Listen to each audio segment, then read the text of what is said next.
How to get streaks on TikTok. New update. 1-minute guide. Before we begin, like this video and subscribe to the channel for more TikTok tips. Today I'll show you how to get streaks on TikTok with the new update, step by step.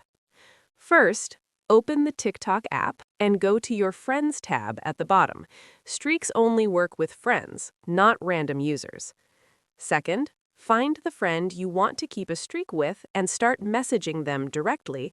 You need mutual chats for streaks.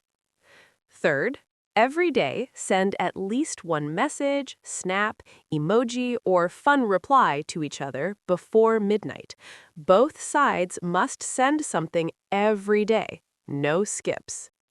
Fourth, look for the fire or streak symbol next to your friend's chat. That means your streak is active.